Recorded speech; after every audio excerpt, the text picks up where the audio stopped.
에스겔 47장 1절에서 8절까지 말씀입니다. 에스겔 47장 1절부터 봉독합니다. 그가 나를 데리고 성전문에 이르시니 성전의 앞면에 동쪽을 향하였는데 그 문지방 밑에서 물이 나와 동쪽으로 흐르다가 성전 오른쪽 제단 남쪽으로 흘러내리더라. 그가 또 나를 데리고 북문으로 나가서 바깥길로 꺾고 동쪽을 향한 바깥문에 이르시기로 본중물이 그 오른쪽에서 스며 나오더라. 그 사람이 손에 줄을 잡고 동쪽으로 나아가며 천척을 측정한 후에 내가 그 물을 건너게 하시니 물이 발목에 오르더니 다시 천척을 측량하고 내게 물을 건너게 하시니 물이 무릎에 오르고 다시 천척을 측량하고 내게 물을 건너게 하시니 물이 허리에 오르고 다시 천척을 측량하시니 물이 내가 건너지 못할 강이 된지라. 그 물이 가득하여 헤엄칠 만한 물이요 사람이 능히 건너지 못할 강이더라.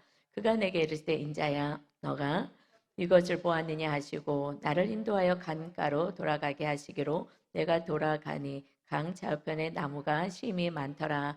그가 내게 이르시되 이 물이 동쪽으로 향하여 흘러 아라바로 내려가서 바다에 이르리니 이 흘러내리는 물로 그 바다의 물이 되살아나리라.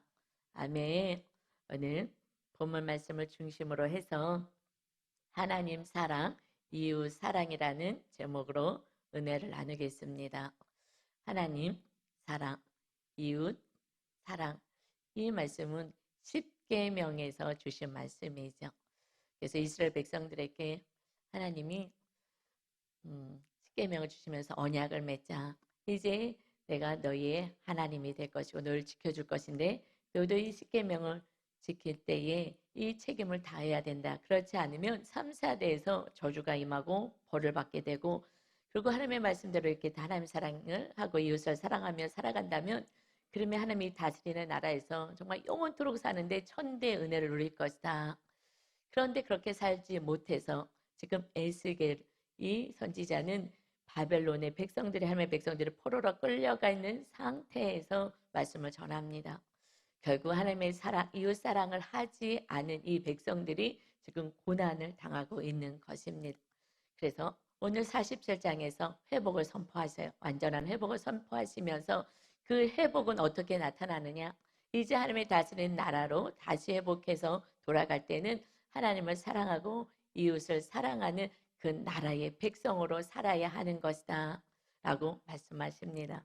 이제 오늘 이 말씀을 통해서 온전한 우리 안에 삶의 회복이 하나님을 사랑하며 이웃을 섬기는 삶으로 우리도 온전한 회복의 역사가 있으시기를 주님의 이름으로 축원합니다.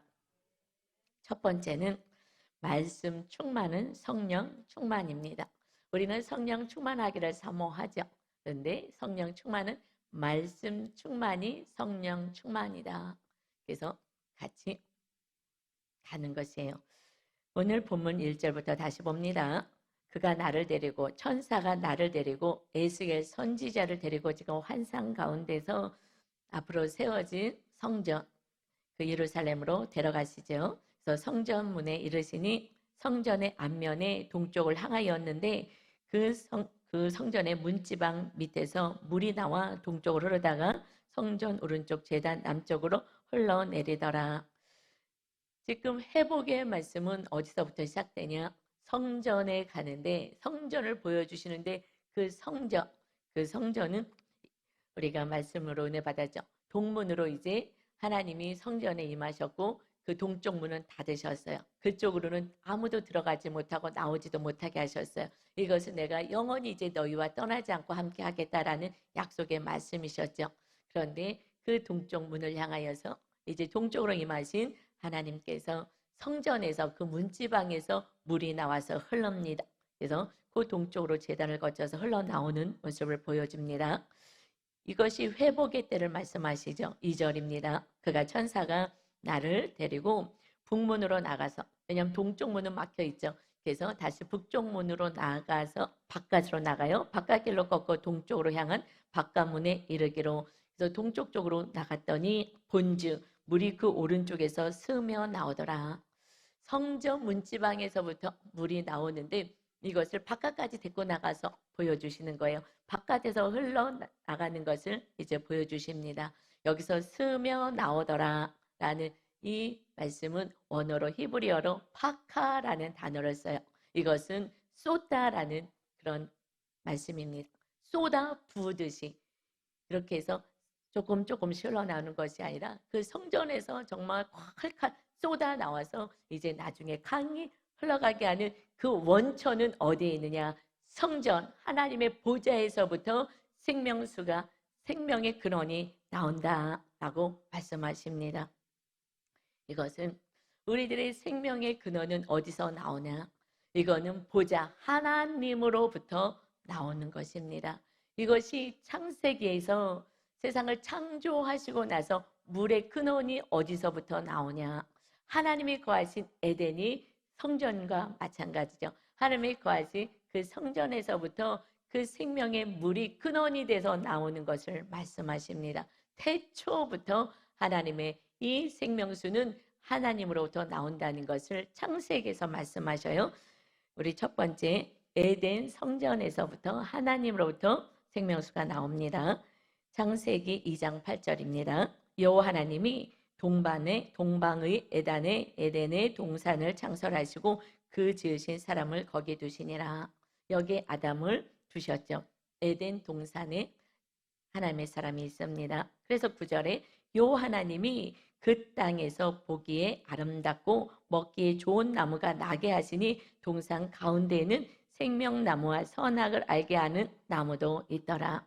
동산에 그 가운데는 생명나무가 있어요. 그 열매를 맺으면 영원히 사는 그 생명나무와 선악을 알게 하는 나무가 있어서 선악을 알게 하는 나무 먹지 말아라. 이것을 먹는 날에는 정령 죽게 된다라고 말씀하셨죠. 그리고 10절입니다. 강이 에덴에서 흘러나오기 시작합니다. 어디요? 하나님이 계시는 그 에덴에서 흘러나와 동산을 적시고 거기서부터 갈라져 내 근원이 되었으니 강의 내 근원이 됩니다. 그래서 비손, 기손, 히데겔, 유브레데 강의 그 근원이 되어서 이제 그 땅을 다 적시고 산천 초목이 무성하게 자라는 그 생명은 근원은 물의 근원, 생명의 근원은 하나님으로부터 나온다라고 말씀하셨어요. 그런데 그 에덴에서 마귀가 뱀을 통하여 등장합니다. 하나님같이 저 선악과를 먹으면 하나님같이 돼. 결국 다 누릴 수도 있었지만 교만한 마음이 하나님같이 되고 싶은 그 교만한 마음, 이것은 하나님의 말씀의 다스림을 받는 것이 겸손한 건데 하나님의 말씀을 다스림을 받지 않겠다는 게 교만한 거죠. 그 교만한 자리에 올라가고 싶은 마음이 이 충동에 들어왔어요. 우리 모두는 교만해지길 원해요. 다 인정받기를 원하고요. 사람이 다 알아주길 원해서 우리는 그것을 향해서 살아가죠. 우리 인정을 안 해주면 또 화가 나지 않습니까? 근데 마귀가 그 높은 자리에 앉게 될 수 있음을 얘기하니 선악과를 먹었어요. 결국 그들은 죄가 들어오고 타락하게 됩니다. 그래서 생명나무를 먹으면 죄진 상태에서 영생하는 것은 최고의 형벌인 거기에 하나님은 그래도 백성들을 사랑하셔서 영생나무의 열매를 먹지 못하도록 내쫓았어요. 그리고 그곳을 그룹 천사를 통해서 불칼로 다 막으셨어요. 그런데 그곳으로 다시 지금 예수의 선지자를 통해서 이 동문으로 들어가셔서 회복하시는 것을 말씀하십니다.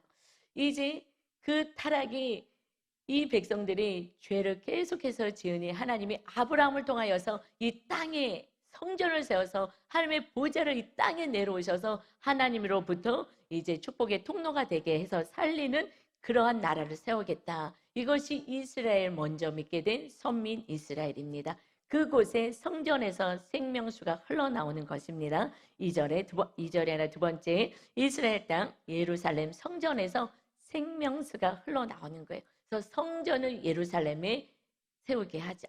그래서 다윗이 헛을 기뻐하며 성전을 세우고 솔로몬 때 성전이 세워졌습니다. 그곳에부터 하나님이 다스리고 통치하신 하나님의 나라가 하나님이 하늘에서 내려오셔서 이제 생명수의 강에 흐르게 하는 은혜를 주시고자 합니다. 그런데 또 타락을 하는 거예요. 하나님의 말씀에 순종하지 않습니다. 하나님의 보좌 위에 올라가서 내가 왕이 되어서 내 뜻대로 내가 하고 싶은 대로 그리고 백성을 사랑하고 정치하지 않습니다. 사랑하는 정치, 백성을 위한 정치가 아니라 그저 그 권력자들이 자기 배만 채우는 사랑하지 않는 그 나라를 만들어요. 그래서 하나님 그 이스라엘 백성 하나님의 성전이 있고 하나님이 계셨음에도 불구하고 그 나라를 바벨론의 포로의 바벨론 전쟁에서 함락당하고 포로로 끌려가는 포로민의 신세가 되게 했습니다. 이곳에서 다시 하나님은 회복을 선포하시는 거예요. 다시 회복이 있을 거야. 하나님의 백성들에게는 하나님이 늘 회복을 선포하시고요. 돌아오기를 원하십니다. 돌아오는 것은 회개하는 자, 자기 죄를 깨닫고 회개하는 자에게는 회복이 있습니다. 오늘 저와 여러분의 삶 가운데 진정한 회개의 영이 임하여서 회복의 역사, 치료의 역사가 있기를 주님의 이름으로 축원합니다. 그래서 세 번째는요, 성령의 전에 이제 세워진 성도, 예수님을 믿고 죄의 사함을 받아 회개한 영혼들, 우리 10년 가운데 성령님이 임하셔서 우리들 안에 계신 주의 성령님으로부터 생명수가 흘러나가서 많은 영혼을 살리는 자로 우리는 쓰임받게 되는 에스겔 말씀의 성취는 이제 우리에게 임하게 된 줄 믿습니다. 그래서 요한복음 7장 38절에 예수님이 이렇게 말씀하셔요. 나를 믿는 자는, 주 예수 그리스도를 믿는 자는 성경의 이름같이 성경에서 말씀하신 것처럼 그 배에서, 우리들의 배에서, 우리들의 심령에서 생수의 강이 흘러나오리라. 아멘. 우리 안에서 생수의 강이 이제 흘러나온다는 것이에요. 우리 안에 물이 어떻게 흘러나가지? 이것은 해설해 주셔요. 성경은 다 해설이 되어 있어요. 39절입니다. 이는 그를 믿는 자들이, 예수 그리스도를 믿어서 죄 사함을 받은 자들이 받을 성령을 가르쳐 말씀하신 것이라. 이제 예수님을 통하여 우리들의 죄값을 다 치러주시고 십자가에서 그 형틀에 매달려서 대신해서 죽으시고 이제 주님이 승천하시면서 성령 받아라, 성령 받아라. 죄 회개를 하는 자에게 성령이 임할 거야. 그래서 성령 받으라 말씀하셨죠. 내가 성령을 보내겠다. 이제 그 성령을 회개하는 심령있게 임하시는 것입니다. 고린도전서 6장 19절에 너희 몸은 너희가 하나님으로부터 받은 바 너희 가운데 계신 성령의 전인 줄을 알지 못하느냐. 이제 너희가 성령 하나님이 거하시는 전이 된 줄 알지 못하느냐. 이제 너희는 너희 자신의 것이 아니야.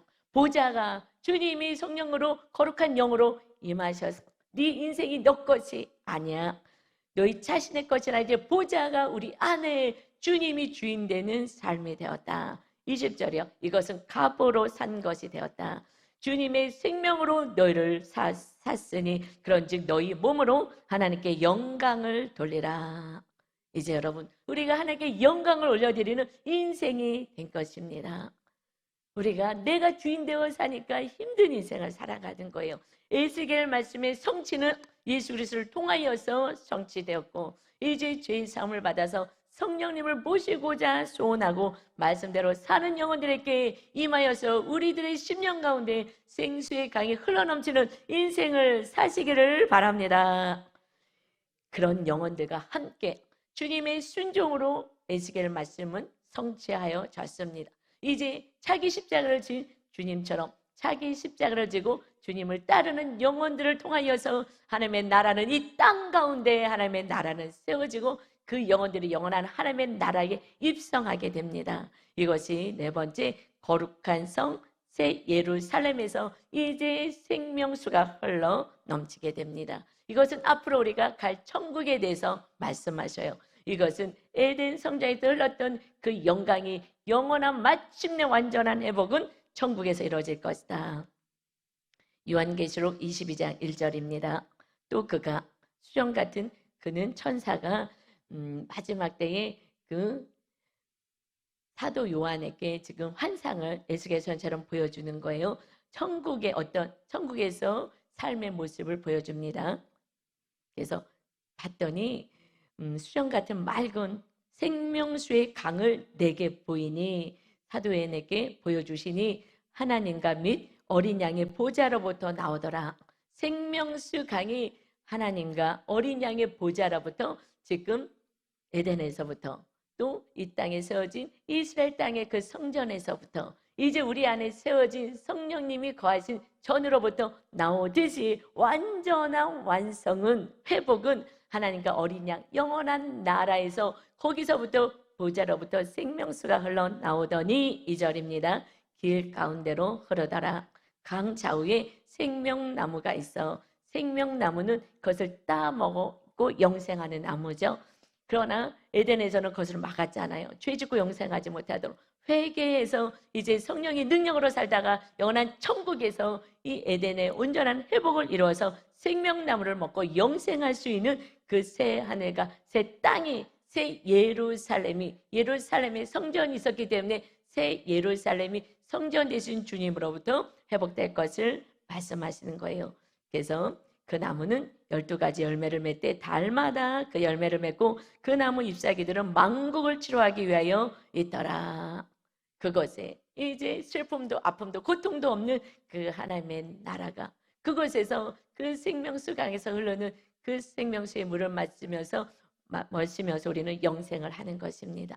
여러분, 성경 말씀은 창세기에 말씀하신 것이 요한계시록에 성취될 것을 말씀하십니다. 하나님의 말씀은 그대로 이루어지는 거예요.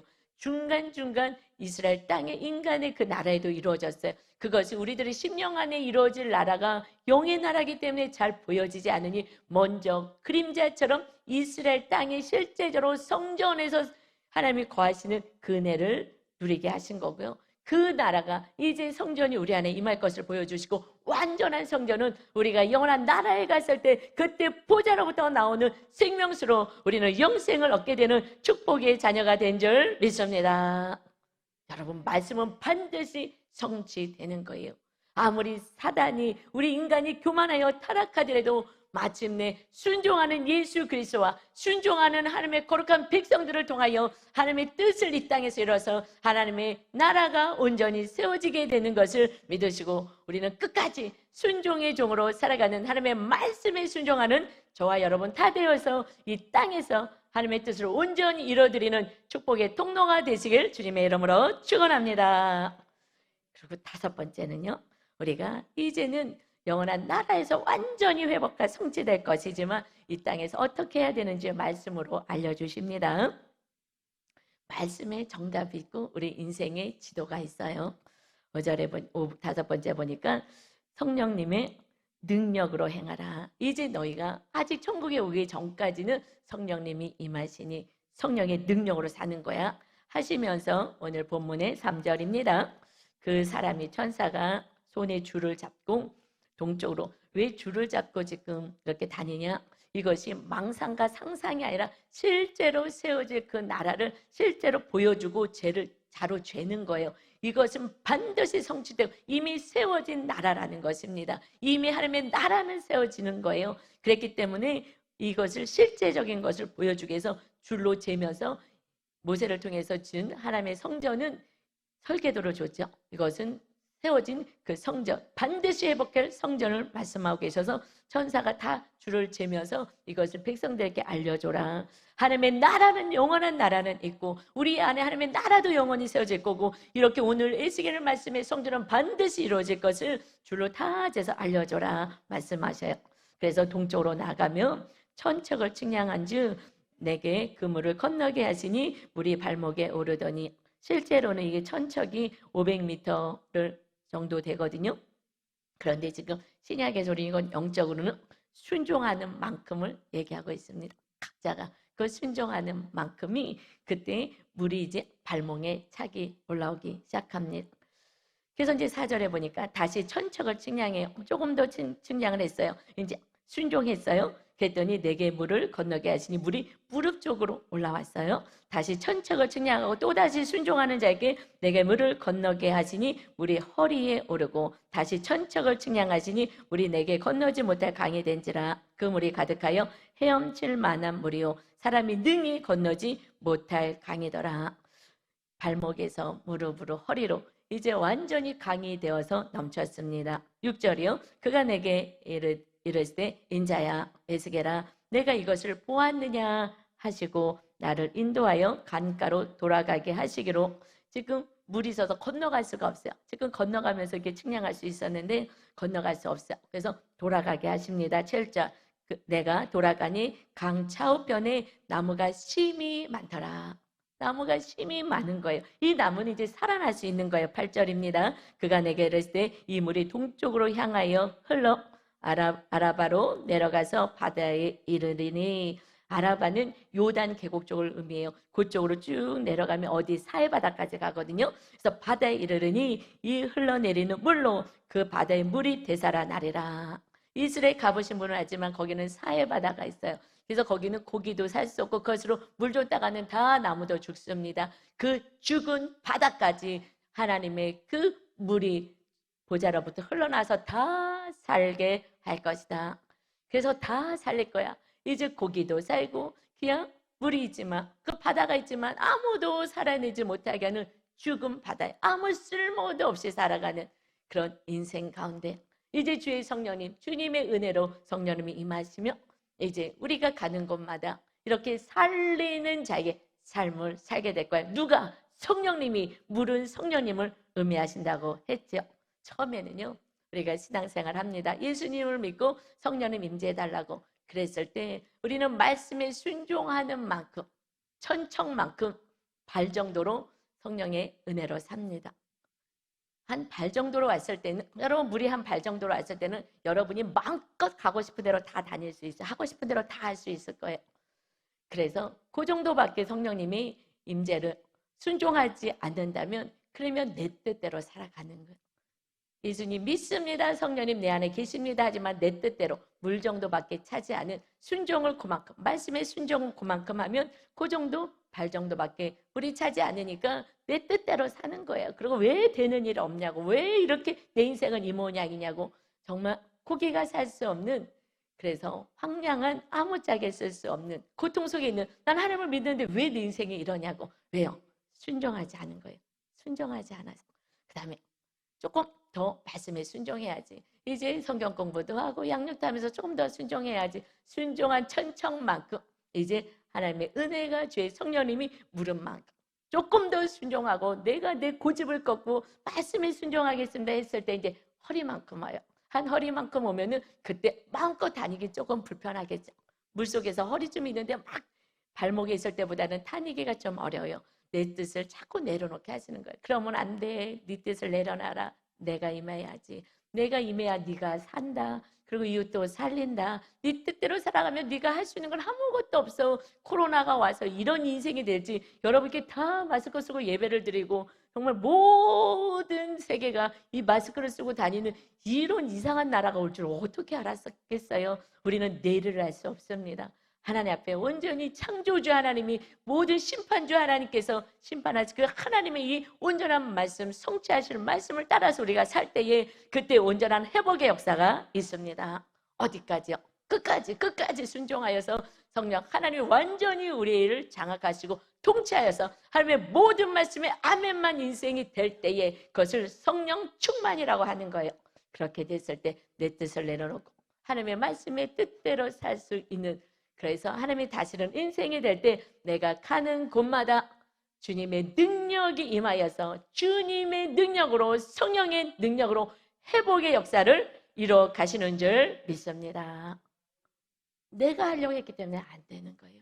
그래서 우리는 날마다 무엇을 해야 되느냐?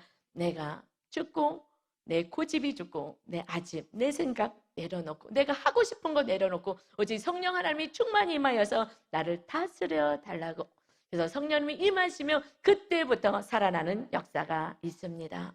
여러분, 성령 충만은 어떻게 이루어진다고요? 이것은 요한복음 14장 23절에서 말씀하고 있습니다. 예수께서 대답하여 이르시되 사람이 나를 사랑하면 내 말을 지키리니 내 아버지께서 그를 사랑하실 것이요 우리가 그에게 가서 거처를 그와 함께 하리라.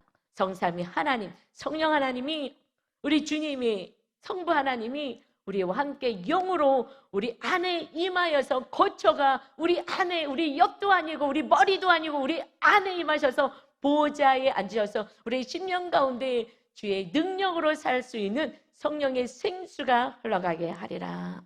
그런데 누가요? 주님을 사랑하는 자가 그 말씀을 지킨다. 그래서 하나님의 사랑을 받는 거야.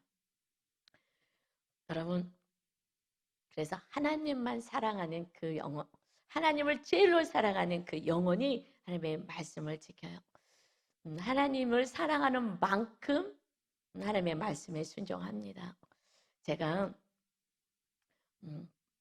어떤 사건이 왔어요. 하나님은 어떤 사건을 통해서 보통 때는 믿음 좋잖아요. 여러분 믿음 좋게 느껴지잖아요. 그러다가 어떤 사건이 왔을 때는 그때 이제 내 믿음의 현주소가 또 드러나요. 마음 안에 갈등도 생기고 또 미움, 시기, 질투 뭐 여러 가지가 생기지 않겠습니까? 악의 모습이 조금 뭐가 생겨요. 근데 저에게도 하나의 사건이 생겼는데 그것 때문에 조금 마음이 불편한 상황이 생겼어요. 그런데 하나님은 조금 더 순종하고 더 용서와 사랑으로 내려가라고 하는데 그래도 하나님 저 목사인데 제가 거기까지 해야 되겠습니까? 라는 마음이 자꾸 올라오는 거예요. 그래서 그런데 제가 내려가는 게 맞잖아요. 더욱더 겸손히 섬기는 게 맞죠. 그런데 자존심이 상하는 거예요. 여러분 그까지 알랑한 자존심이 뭐라고? 자존심이 상해서 여기까지는 그만하고 싶어요 라는 마음이 자꾸 드는 거예요. 그래서 금식을 선포를 했어요. 제 자신을 쳐서 하나님의 말씀에 순복해야지. 저는 주님을 많이 사랑하거든요. 나 같은 죄인을 위하여 죽으러 오신 주님께 너무너무 감사하고 사랑하게 주님의 말씀대로 내가 더 낮아지고 겸손하고 용서와 사랑을 해야지. 그런데 막 자존심이 여기까지는 이제 그만하고 싶은 요번 한 건은 하나님 내가 그냥 눈을 감을게요. 다음번엔 할게요. 요번에는 진짜 안 하고 싶어요. 자존심 너무 상해요. 이런 마음이 제 안에서 자꾸 올라오는 걸 금식을 딱 선포를 했어요. 그리고 수요일 날에 이제 목요일 날 금요일 날 이틀은 금식하고 그래도 이제 주일을 준비해야 되니까 금토는 그리고 토요일 날하고 주일 날은 그리고 안 되면 다시 월요일 날 다시 또 시작해야지 하고 결단을 했어요. 나는 말씀대로 살 거야. 나는 내가 목숨을 다하더라도 나는 말씀대로 살 거야. 주님을 사랑하는 마음이 크니까 그렇게 좀 되더라고요. 그런데 정말 그 행하려니까 막 너무 자존심이 상하고 막 슬픔도 올라와요. 내가 이렇게 막 이렇게 좀 뭐라 그러나 좀 바보같이 좀 무시당하는 그 느낌. 이렇게까지 해야 되나? 하지만은 그게 또 하나님의 뜻이니까 또 내려가야 되는 게 맞는 거기 때문에 끝까지 용서하고 사랑하고 가야 되는 게 맞기 때문에 더 완전히 내려가기 위해서 이제 금식을 하고 딱 이를 악물고 딱 순종을 했는데 그 순종 마지막까지 정말 너무너무 하기 싫은 마음이 있었어요. 그런데 딱 결단을 하고 딱 순종을 하는 순간 정말 성령 하나님의 강권자로 임하셔서요. 그때부터 감사와 기쁨이 넘치는데 그 순간에 내가 별것도 아닌 건데 뭘 자존심을 가지고 얘기했지? 야, 이거 마귀한테 속았구나. 그러면서 그때부터 기쁨이 넘치더라고요. 여러분, 그래서 지금 제가 조금 더 이 은혜의 그 강물이 조금 더 한 이만큼 올라왔어요. 쏴 올라왔어요. 그 전보다 훨씬 자유하고 훨씬 은혜가 충만하고 기쁨이 충만하게 된 줄 믿습니다. 이것이 복 있는 자의 삶인 거예요. 그래서 시편 1편 1절에 복 있는 자의 삶을 얘기합니다. 복 있는 사람은 악인들의 꾀를 따르지 않아요. 세상 사람들처럼 살지 않아. 죄인들의 길에 서지 않아. 그들이 좋다고 쫓아가지 않아. 오만한 자의 자리에 앉지 않고 교만한 자리, 내가 목사인데 내가 누구인데 내가 어떤 직분이 있는데 사회적으로 내가 이런 사람인데 거기에 있지 않는다. 그리고 오직 2절이요. 여호와의 율법을 즐거워하여 그의 율법을 주야로 묵상하는도다. 말씀을 부여잡고 살아가는 거예요. 그래서 말씀으로 사는 자. 그래서 3절에 그는 시냇가에 심은 나무가 말씀을 따라 사는 자가 보좌로부터 물이 흘러 그래서 그 시냇가에 심은 나무가 됩니다. 그래서 철을 따라 열매를 맺으며 그 잎사귀가 마르지 아니함 같으니 그가 하는 모든 일이 다 형통하리로다. 아멘. 시냇가에 심겨졌기 때문인 것입니다. 이제 이미 우리는 시냇가에 성령으로 우리는 이제 생수의 강물이 우리 안에 임하셨어요. 제가 조금 더 순종하고 낮아졌더니 정말 그 순간에는 너무 자존심이 상하고 여기까지는 안 하고 싶어요. 하나님 앞으로는 할게요. 요번 한 번만은 좀 눈을 감아주세요. 사실 그런 마음이 있어요. 하나님 눈 한 번만 감아주세요. 요번 말고 다음번부터 할게요. 정말 마귀는 이렇게 저렇게 말씀대로 못 살게 하지만, 그러나 이것은 결국 패망이지, 하나님을 슬프게 하는 거고 내 안에 천국이 빼앗겨지는 거지. 그렇게 하지 말자. 결단하는 순간 성령님이 임하셔서 가능케 하시는 줄 믿습니다. 그 찰나 그 순간만 넘기면 되는 거예요. 그러면은 그때부터 성령님이 임하셔서 또 그만큼은 넉넉히 할 수 있어요. 저는 이제 그만큼 겸손해지고 그만큼 누가 뭐 어떻게 해도 저는 또 용서하고 사랑할 수 있는 만큼 성령님이 성령의 은혜로 채워주셨습니다. 여러분, 이제 우리는 시냇가에 심은 그런 나무처럼 정말 모든 하는 일에 형통한 자가 될 수 있는 그 성령의 사람, 성령님이 충만히 임하시는 여러분 다 되시기를 주님의 이름으로 축원합니다. 두 번째는요, 성령 충만은 주님의 사랑의 충만인 것이에요. 그것을 삶으로 어떻게 나타나느냐? 하나님 사랑, 이웃 사랑으로 나타나죠. 주님의 사랑이 충만해지니 그때부터는 정말 행복하더라고요. 그래서 갈라디아서 5장 22절에 말씀하십니다. 오직 성령의 열매는 사랑과, 성령의 열매, 성령이 충만해지면 열매는 그냥 나타나는 거예요. 열매는 맺혀지는 거죠. 성령님이 충만히 거하시면 나타나는 게 첫 번째는 사랑이라는 거예요. 사랑. 그래서 사랑, 그리고 기쁨, 희락, 그다음에 화평, 서로 화평하게 좋은 관계. 그래서 오래 참을 수가 있어요. 전에는 막 오래 참는 게 힘들었는데 오래 참을 수가 있어요. 왜요? 성령님이 행하실 것이기 때문에. 내가 행하면 싸워야 되고 내가 하면 강압적으로 해서 다툼이 일어나지만 성령님이 행할 걸 믿기에 오래 참을 수가 있죠. 그래서 차비한 넉넉한 마음으로 양선을 행하고 하나님 앞에 충성을 하면서 23절에 온유한 말씀, 온유는 하나님의 말씀에 순종하는 게 온유거든요. 온유해서 모든 일에 절제할 수 있는 그러한 열매를 맺히게 됩니다. 이것은 성령님이 거할 때 그런 삶이 여러분의 삶의 인격으로 나타나는 거예요. 아, 저 사람 인격이 참 안 됐어. 그 인격은 나는 죽고 성령님이 가시면 성령님의 거룩한 인격이 우리 삶에 나타나게 됩니다. 이것이 이제 골로새서 1장 13절에 말씀하셔요. 주님이 우리를 흑암의 권세 마귀에서 건져내사 그의 사랑의 아들의 나라로 옮기셨다. 성령의 열매가 사랑으로 시작했죠. 그 사랑에, 주님은 사랑이시기 때문에, 사랑 자체이시기 때문에 사랑의 나라로 옮겨주신 거예요. 여러분이 성령 충만하면 마음 안에 사랑으로 충만해지는 것입니다. 그래서 여러분 안에 천국이 임하고 여러분의 가정과 공동체 안에 여러분의 그 생수의 강이 흘러 넘쳐 여러분의 배우자와 부모와 자녀와 이웃들에게 흘러가서 천국을 경험하여 주님의 나라를 세워지는 구원받는 영혼이 되는 것입니다. 그래서 예수님은요, 요한일서 3장 16절 말씀하셔요. 그가 우리를 위하여 목숨을 버리셨으니, 주님이 우리를 살리기 위해서 영생을 주시기 위해서 목숨을 버리셨으니 우리가 이로써 사랑을 알았다. 여러분, 사랑 모르는 사람 많아요. 사랑이 뭐야? 어떤 게 사랑이야? 어렸을 때 받아봤어요. 사랑을 하죠. 잘 몰라요. 그리고 마귀가 주장하고 있으면 사랑을 줘도 몰라요. 그런데 주님의 사랑이 임해야 어떤 게 사랑인 줄 압니다. 그전에는 사랑이 뭔지도 몰라요. 사랑을 상대방은 줘도요, 사랑 아니다고 생각이 돼요. 내가 원하는 대로 해줘야 사랑이라고 느껴지거든요. 그런데 주님의 사랑이 임하면 그때부터는 온전한 사랑의 본질, 사랑의 정의, 사랑이 무엇인지를 알게 됩니다. 그래서 우리도 형제들을 위하여 목숨을 버리는 것이 마땅하니라. 저는 이 말씀을 아니까 내가 목숨을 버리는 데까지 저는 나가겠습니다. 주님이 나를 위해서 목숨 버리셨는데 저는 주님을 위하여 정말 이웃을 사랑하는데 제가 목숨까지 내려놓을 거예요 라고 사실 고백하고 기도했거든요. 그런데 주님은 입으로만 그래, 이번 사건을 통해서 한번 조금 더 내려가 봐라. 그래서 이번에 했더니 정말 하나님의 은혜가 제 안에, 사실은 제가 제일 복을 많이 받았죠. 제 안에 사랑과 기쁨이 넘쳐난 거예요. 할렐루야. 지난주보다 제가 조금 더 밝아지지 않았을까요? 할렐루야. 전혀 너무너무 행복한 거예요. 그래서 말씀하셔 17절입니다.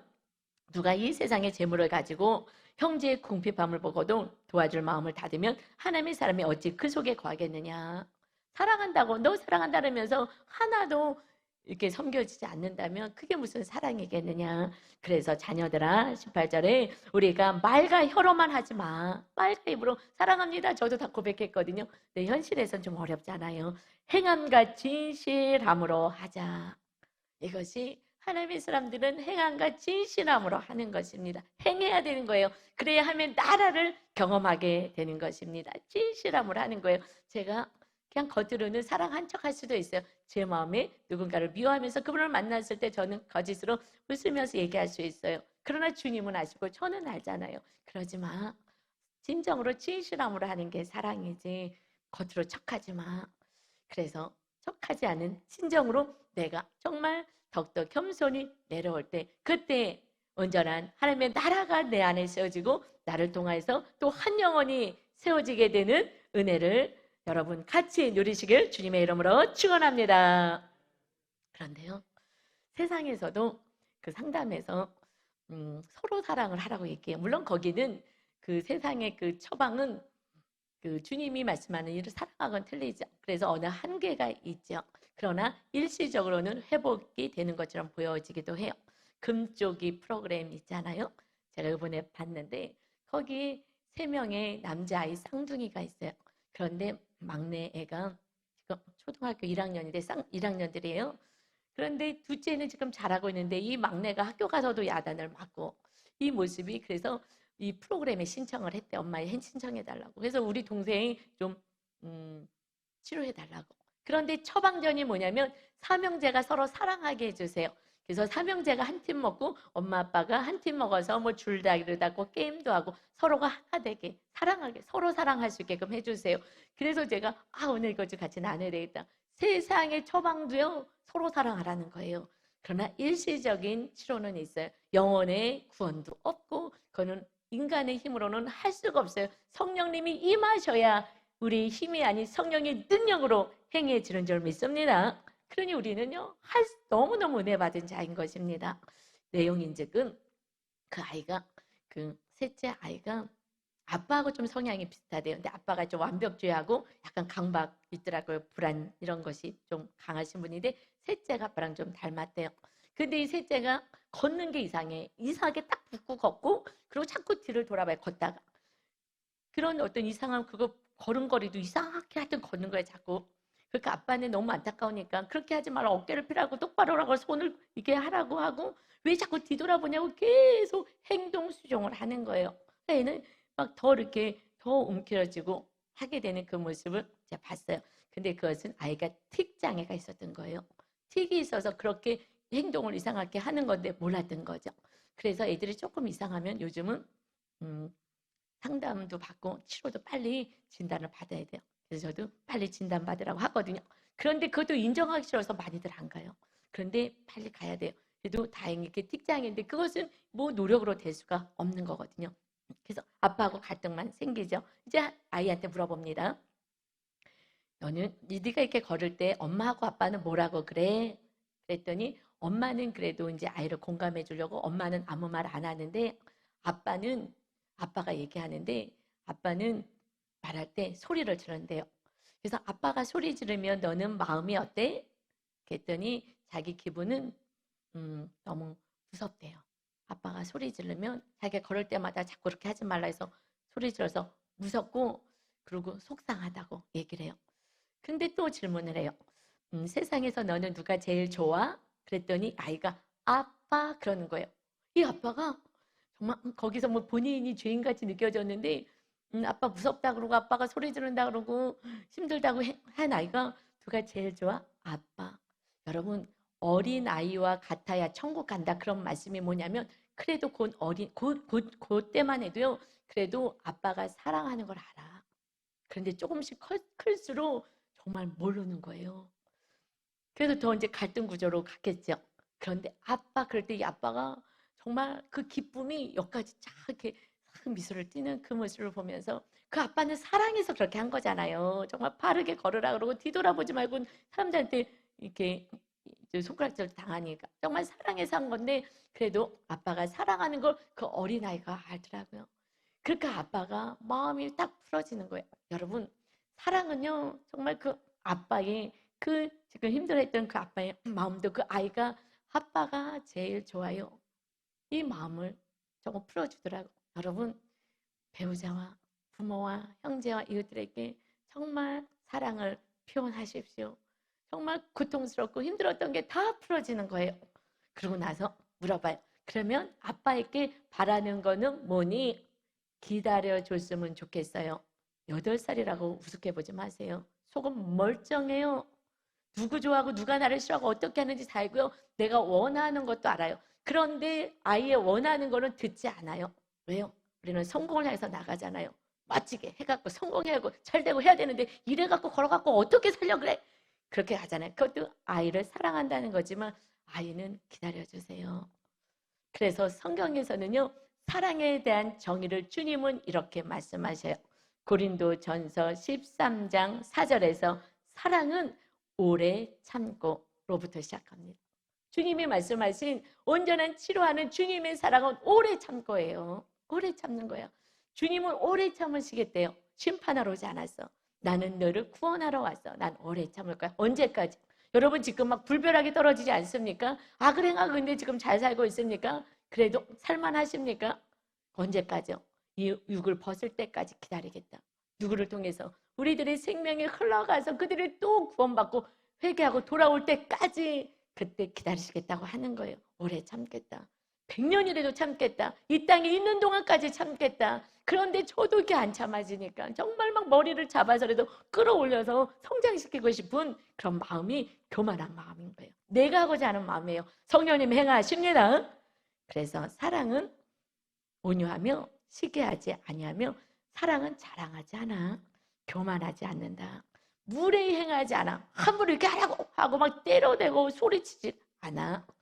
자기의 유익을 구하지 아니하며 성내지 아니하며 악한 것을 생각하지 않는다. 사랑에 대해서 정의를 말씀하셔요. 여러분 밑줄 좀 쳐보세요. 여러분 뭐를 거기 나가면 그 박사님이 다 이거 하지 말라고 다 얘기할 거예요. 주님이 이거 하지 말라는 거 뭐 밑줄 쳤어요? 저는 밑줄을요 하나 쳤어요. 자기의 유익을 구하지 아니하며 내가 좀 인정받고 나 좀 알아주고 뭐 이런 거 이거를 내려놓기로 했어요. 내 유익이 아니라 정말 이웃을 살리는 대로 목사가 끝까지 살아내야지. 그래서 6절이요. 불의를 기뻐하지 않으며 진리와 함께 말씀과 함께 주님과 함께 기뻐하며 사는 것이고 7절 다 같이 큰 소리 읽을까요? 모든 것을 참으며 모든 것을 믿으며 모든 것을 바라며 모든 것을 견디느니라. 마침내 주의 성령님이 임하셔야 참을 수도 있고요. 그리고 하나님의 이루어서 성취하실 것을 믿게 되고요. 그리고 영원한 하나님의 나라도 바라게 되고 소망도 갖고 견딜 수가 있습니다. 그래서 성령 하나님이 임하여 주신 것입니다. 우리 힘으로는 할 수가 없기 때문인 거예요. 그런즉 믿음, 소망, 사랑 이 세 가지는 항상 있을 것인데 그 중에 제일은 사랑이라. 할렐루야. 세상도요 다 상당 가보세요. 용서하고 사랑하세요. 이것이 핵심이고 기본인 거예요. 그런데 기준은 우리는 주님 우리를 사랑하신 것까지 가는 거기 때문에 조금 좁은 길이지만 그래서 성령 하나님 영이신 성령님이 임하신 것입니다. 여러분 이게 고린도전서 13장이잖아요. 12장에서는 은사장이 나와요. 이 믿음의 은사, 지식의 말씀의 은사, 지혜의 말씀의 은사, 번고침의 은사, 영분별의 은사 여러 가지 막 이런 놀라운 은사들이 있어요. 이것을 가지면 자랑이 되고 막 되죠. 그런데 맨 12장 마지막 절에 더 큰 은사를 사모해라. 13장에 가서 사랑을 사모해라. 이것이 더 큰 은사, 가장 귀한 것이다. 우리가 가지고 있는 병 고친 거 뭐 막 산을 옮길 만한 믿음이 있어. 와 대단하다 믿음이. 그래도 사랑이 없으면 아무것도 아니야. 불 속에 뛰어들어가서 그래서 몸을 살을지라도 그것은 사랑이 없어 아무것도 아니야. 왜요? 정의로 할 수 있어요. 내가 직분이 있어. 내 직분을 위해서 내가 정의롭게 공의와 정의를 위해서 내가 몸을 불살라서 막 투신자살을 하고 막 이러신 분 있잖아요. 무슨 명제를 놓고 이거 사랑 없으면 아무것도 소용없는 거야. 너에게 아무 유익도 없어. 오직 사랑. 주님은 사랑 자체이신 거예요. 여러분 배우자와 이웃들이요, 특히 자녀들이요, 사랑을 주면은요 정말 시냇가에 심은 나무처럼 파릇파릇 다 살아나는 거예요. 그래서 그 집에 행했더니 정말 깔깔깔 웃으면서 그렇게 기뻐하는 가정이 이걸 딱 보여주고 끝났어요. 하나님이 원하시는 가정은 그것을 넘어서는 정말 영생에 이르는 그런 천국의 가정, 주님이 다스리는 가정을 저와 여러분이 세워야 됩니다. 아멘. 그래서 성경의 맨 마지막, 에스겔의 맨 마지막 48장 맨 마지막 절을 읽어보고 마칠게요. 35절입니다. 48장. 그 사방의 합계는 18,000척이라. 그날 후로는 그 성읍의 이름을 여호와 삼마라 하리라. 이 말씀을 하고 싶으신 거예요. 이게 핵심 결론인 거예요. 여호와 삼마가 무엇입니까? 주님께서 거기에 계시다. 성읍에 계시다. 48장은요, 이제 성전이 세워지고 나서 그 땅을 분배하는 거야. 이제 땅을 다 분배해서 그 백성들이 편안하게 지금 포로민으로 있지 아니야. 너희들 하나님의 나라에서 편안하게 이스라엘 땅에서 살게 될 거야. 그 성읍에 여호와께서 어디 계셔? 그 성읍에 계시다. 여러분, 그들은 사모하고 살았어요. 이제 우리는 성취가 된 이 땅에 주의 성령님이 임하셔서 이 에스겔의 성취는 우리에게 완전히 성령 하나님이 임하시는 개인의 인생 가운데 임하신 우리는 말씀의 성취가 우리가 된 줄 믿습니다. 이제 여러분, 정말 인간들, 세상 사람들처럼 살지 마십시오. 우리의 정체성은 새로운 피조물, 하나님의 나라 백성, 성전이 세워지고 하나님이 우리를 다스리는 인생이 됐습니다. 여러분 고집, 아집, 여러분의 뜻을 다 내려놓고 오직 말씀 안에 과여서 말씀대로 살아 용서와 사랑, 영혼을 살리는 주님의 그 많은 영혼들을 살려서 영원한 천국에서 생수의 강을 마시며 살아가는 축복의 자녀들이 다 되시기를 주님의 이름으로 축원합니다. 우리 찬양 드리고 기도하겠습니다. 우리 바다 덮음같이 주님의 영광과 주님의 사랑과 주님의 성령이 충만한 능력이 임해달라고 찬양하고 기도합니다.